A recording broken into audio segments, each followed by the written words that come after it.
안녕하세요. 4월 11일 아침의 묵상을 시작하겠습니다. 오늘 본문은 역대하 26장 본문이 되겠습니다. 요아스와 아마샤에 이어서 어제까지 아마샤 이야기를 했었는데요. 이제 10번째 왕 우시야에 대한 이야기로 이어집니다. 우시야 왕은 아마샤를 대신해서 이제 10번째 왕으로 유다의 왕이 되었는데요. 이 도입부의 평가도 눈여겨볼 필요가 있습니다.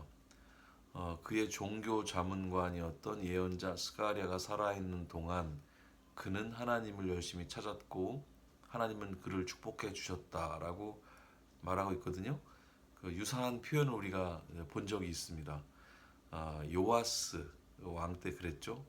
제사장 여호야다가 살아있는 동안에 여호와께서 보시기에 옳은 일을 했다, 이런 얘기가 나오거든요. 우리가 이미 보았지만 뭐 옳은 일을 한 것이 중요한 거라기보다는 그 옳은 일을 하던 시기가 짧았고 그 제사장들이 지켜보고 있는 동안에 그랬다. 그러니까 이제 그 인생 전체가 그렇지 못했다고 하는, 좋지 않은 평가라고 볼 수가 있다는 거죠. 요아스가 여호야다의 사후에 그렇게 역변했던 것처럼 우시아도 그럴 것 같다는 부정적인 예상을 하면서 이 본문을 읽을 수밖에 없겠습니다. 그런데 이 본문을 가만히 읽다 보니까 우시아는 굉장히 참 괜찮은 사람이었던 것 같습니다. 전쟁도 굉장히 능하게 잘했고요. 농사에 대한 관심도 굉장히 많았던 것 같습니다. 그리고 심지어는 과학적인 접근도 할 줄 알아가지고 발명가들을 찾아서 무기도 개발하게 하고 뭐 이런 내용들도 읽을 수가 있거든요. 그러다 보니까 우리 세종대왕 얘기가 생각이 안 날 수가 없습니다. 그가 중용했던 장영실 생각도 나고요. 세종의 배려로 궁중기술자가 된 장영실이 남긴 여러 업적들을 우리는 잘 알고 있습니다.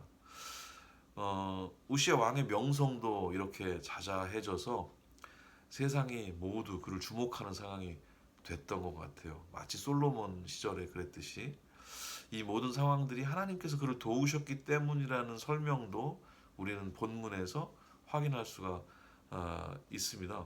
이런 권력이 주어졌을 때, 이런 명성이 주어졌을 때 가장 필요한 덕목이 뭘까요? 바로 겸손이라는 생각을 하게 됩니다.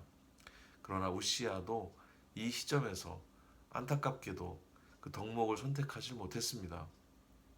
왜 이런 비극이 반복되는 걸까? 이런 질문을 안 할 수가 없습니다. 이런 권력을 잡게 되거든, 힘을 얻게 되거든 겸손해라라고 하는 교육을, 그쵸? 상식적으로 많이 아마 하기도 했었을 것이고 교육도 많이 받았을 거예요. 그럼에도 불구하고 실제로 이런 상황이 되었을 때 겸손을 선택하는 사람을 발견하기가 쉽지가 않습니다. 마치 비 오는 날 사고가 많잖아요. 비가 오면 미끄럽고, 그렇죠? 또 뭐 시야도 흐려지기 때문에 사고가 많이 날 거라는 그런 주의를 다 가지고 삶에도 불구하고 비 오는 날 그렇게 사고가 꼭 일어납니다. 왜 이런 비극이 반복되는 걸까라는 생각도 더불어 하게 되는데요. 마치 권력이라고 하는 것은 그 반지의 제왕의 절대 반지처럼 모두의 상식적인 생각을 얼려버리고 삼켜버리는 거 아닌가, 이런 생각도 해보게 돼요. 결국 우시아는 자신의 교만으로 패망의 길로 들어서고 맙니다. 하나님 여호와께 범죄하고 아무나 들어갈 수 없는 여호와의 성전에 들어가서 이 사람이 분향을 하려고 그래요. 그것은 제사장이나 할 수 있는 일인데요. 그래서 제사장들이 말립니다. 그렇지만 오히려 화를 내요. 그 순간 문둥병이 몸에 발생했다고 기록을 하고 있습니다. 그 후에 격리되어서 홀로 지내게 되었고 아들 요담이 왕위를 잇게 되는 것으로 26장이 마무리가 됩니다. 자신이 잘 되고 있을 때 또 교만해져서 선을 넘는 행동을 하는 사람들의 기록을 우리가 반복해서 이렇게 읽게 됩니다. 자신이 높임을 받았을 때 그것이 자신이 잘나서가 아니라 하나님의 도우심임을 깨닫고 겸손히 자신의 일을 하는 사람의 모습을 볼 수는 없는 걸까요? 기적을 일으키는 그 제자들을 바라보면서 헤르메스와 제우스라고 백성들이 축혀 세웠을 때 우리도 똑같은 사람이라고 손사래를 쳤던 바울과 바나바의 모습이 생각이 납니다. 겸손은 이렇게 사실 팩트 체크인 거죠. 자기들이 신이 아닌 거니까요. 그런데 자신이 신이 아니라고 말하는 것이 별로 어렵지 않을 것 같음에도 불구하고 성경을 보면은 그 일이 그렇게 또 쉽지는 않은 것 같습니다.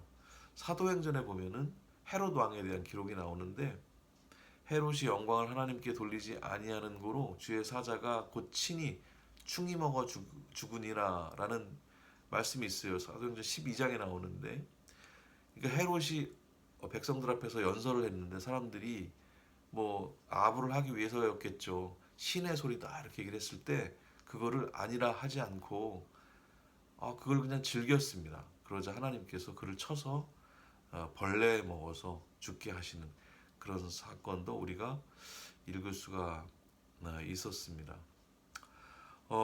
여러분, 우리들을 돌아보면 좋겠죠.